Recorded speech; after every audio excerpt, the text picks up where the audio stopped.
अस्सलाम वालेकुम। अच्छा, जो ये चीफ़ मिनिस्टर पंजाब की स्कीम है अपनी छत अपना घर, इसके बारे में कई लोगों को काफ़ी ज़्यादा कन्फ्यूजन और एम्बिग्यूटी है, तो मैंने कहा उस पे एक छोटी सी वीडियो बना दूँ ताकि लोगों की जो भी कन्फ्यूजन है, क्यूरीज हैं, वो दूर हो जाएँ। और उनको इसमें सारा प्रोसेस वगैरह मैं बता दूंगा, एलिजिबिलिटी क्राइटेरिया बता दूंगा, ये भी बता दूंगा पैसे कैसे मिलने हैं, कैसे अप्लाई करना है, क्या करना है, और जो फ्रिक्वेंटली आस्क्ड क्वेश्चन आप लोगों के उसका भी जवाब दे दूंगा।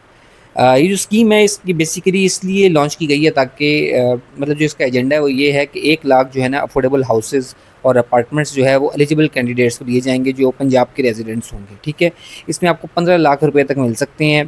पहले 7.5 आएंगे, उसके बाद कुछ दिनों बाद फिर 7.5 लाख रुपए आ जाएंगे। इस तरह करके आपको 2 किस्तों के उसमें आपको क्या कहते हैं 15 लाख रुपए मिलेंगे। सूद वगैरह इसमें जहाँ तक नहीं है। अच्छा, इसके अलावा अगर आप इसकी जो एक साथ हैं, इसकी जो किस्तें हैं वो टाइमली पूरी करेंगे तो आपको उस पर डिस्काउंट भी मिलेगा। 1 से 3 साल के अंदर अगर आप इसकी सारी किस्तें चुकाएंगे तो आपको 20% रिबेट मिलेगा, 20% डिस्काउंट मिलेगा। और अगर 4 से 6 साल होंगे तो आपको 10% डिस्काउंट मिलेगा। तो इसमें जो सबसे इंपॉर्टेंट चीज़ है इसका क्राइटेरिया क्या है, क्या क्या मतलब एलिजिबिलिटी क्राइटेरिया होना चाहिए तो आप लोग इस प्रोग्राम के अहल हैं। सबसे पहली चीज़ है तो आपके पास एक क्या कहते हैं, आप तो पंजाब के रेजिडेंट होना चाहिए, आपका सीएनआईसी पे एड्रेस भी पंजाब का होना चाहिए और आप पंजाब के रेजिडेंट हो। दूसरी चीज़ ये है कि आपके पास एक प्लॉट होना चाहिए, 5 मरले का प्लॉट। अगर तो शहर में रहते हैं तो 5 मरले का, और अगर किसी देहाती एरिया में रहते हैं तो 10 मरले का प्लॉट होना लाजमी है। अच्छा, जो तीसरी चीज़ है वो ये है कि जो एप्लीकेंट होना चाहिए, जो अप्लाई करने वाला होना चाहिए, वो कोई लोन डिफ़ॉल्टर नहीं होना चाहिए। ठीक है, उस पर कोई किस्म का कोई उसने किसी भी इंस्टीट्यूशन का कोई ऐसा उस पर केस नहीं होना चाहिए कि उसने लोन लेके वापस नहीं किया। और चौथी चीज़ है कि उसका कोई क्रिमिनल रिकॉर्ड नहीं होना चाहिए। अगर तो इन सारी चीज़ों पे आप पूरे उतरते हैं तो कांग्रेचुलेशंस, आप इसको अप्लाई बआसानी अप्लाई कर सकते हैं। और ये ऐसी स्कीम है जो काफ़ी सक्सेसफुल जो हो रही है, लोगों को काफ़ी ज़्यादा लोगों को जो है ना पैसे मिल रहे हैं। और आप लोग भी अगर इसके अहल हैं तो आप, और आपको पैसों की ज़रूरत है, आपके पास भी 5 मरले का प्लॉट है, आप उसके सोल ओनर है, तो आप इसको अप्लाई करें। ठीक है, आपको आराम से पैसे मिल जाएंगे। ये जो लोन है इस पे ये बेसिकली आपको मैंने जैसे बताया कि 1 लाख हाउसिंग अफोर्डेबल हाउसिंग जो है वो दी जाएगी। तो उसका बेसिकली हर डिस्ट्रिक्ट का एक कोटा बना है, तो जितना जल्दी आप अप्लाई करेंगे उतने ही आपके चांसेस हैं सक्सेसफुली अप्रूव होने के केस। ठीक है, दूसरा कई लोगों की कन्फ्यूजन है इसको अप्लाई कैसा करना है। इसको अप्लाई करने के लिए एक तो इसका ऑनलाइन पोर्टल है, अगर तो आप थोड़े बहुत भी पढ़े लिखे हैं या आपके घर में कोई पढ़ा लिखा है तो आप आराम से बासानी इसको अप्लाई कर सकते हैं। वो इतना कोई मुश्किल उस पोर्टल पे कोई फॉर्म वगैरह नहीं है, आप उसको बासानी अप्लाई कर सकते हैं। और अगर आप चाहते हैं कि किसी दफ्तर में जाके आप इसको अप्लाई करें तो अखुवत के दफ्तर जा सकते हैं, एनआरएसपी के दफ्तर जा सकते हैं जो कि national rural and support program होता है, वहाँ पे आपको काफ़ी मदद मिल जाएगी। इसके अलावा आप बैंक्स में भी जा सकते हैं, बैंक्स के जो लोन डिपार्टमेंट होते हैं वो आपने बैंक्स की उन ब्रांचेज में जाना है जो कि स्पेसिफिकली लोन से डील करती हैं।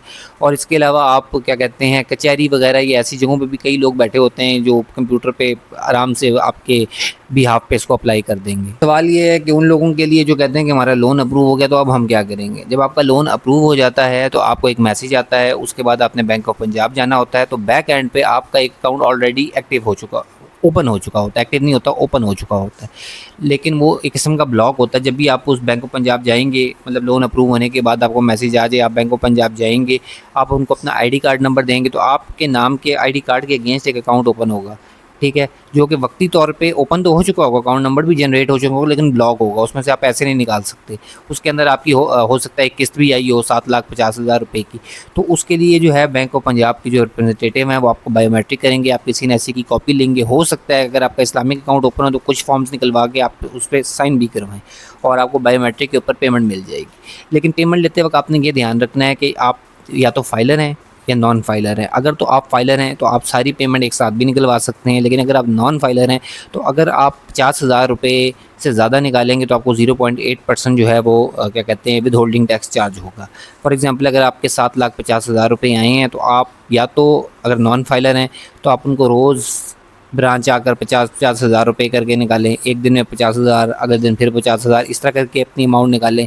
या फिर अगर कड़वा घूंट पी सकते हैं तो उसका जो 0.8% बनता है 7,50,000 का, जो कि गालबन बनता है, माजरत के साथ, तो 6,000 रुपये बनता है 0.8%। मैंने अभी कैलकुलेटर पे कैलकुलेट करके देखा है, माजरत, तो वो आपको जो है देना पड़ेगा। अच्छा, कई लोगों का ये भी सवाल होता है कि अगर लोन अप्रूव हो जाता है तो जो हमारा लैंड है, जो 5 मरले का जो मैंने बताया 5 मरले का प्लॉट शहर में और क्या कहते हैं 10 मरले का प्लॉट देहात में, उसका क्या होगा। तो उसको ये है कि जब आप ऑनलाइन अप्लाई कर देंगे, पहले तो आप अपनी स्कैन कॉपीज़ उस पे अपलोड करेंगे पोर्टल के ऊपर।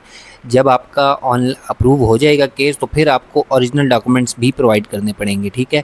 और उसमें ये होगा, जो गवर्नमेंट है, जब आपका लोन अप्रूव होने के बाद जब आपको लोन मिल जाएगा, तो आपके लैंड के ऊपर जो आपका वो प्लॉट है उसके ऊपर फॉर्मल मॉर्टगेज रखेगी। मतलब आप जब तक अपना लोन चुकता नहीं कर लेंगे, तो ना आप उस प्रॉपर्टी को, ना उस प्लॉट को बेच सकते हैं और ना ही आप उसको ट्रांसफ़र कर सकते हैं।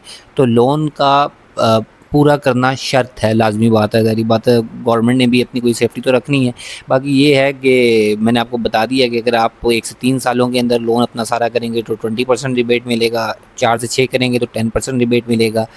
तो ये सारी चीज़ें, इसके अलावा भी अब मुझे अब ध्यान में तो नहीं आ रहा और क्या-क्या सवाल हैं। अगर आपके कोई सवाल हैं तो कमेंट बॉक्स में लिखें, मेरी कोशिश होगी मैं उनका जल्द से जल्द रिप्लाई करूँ।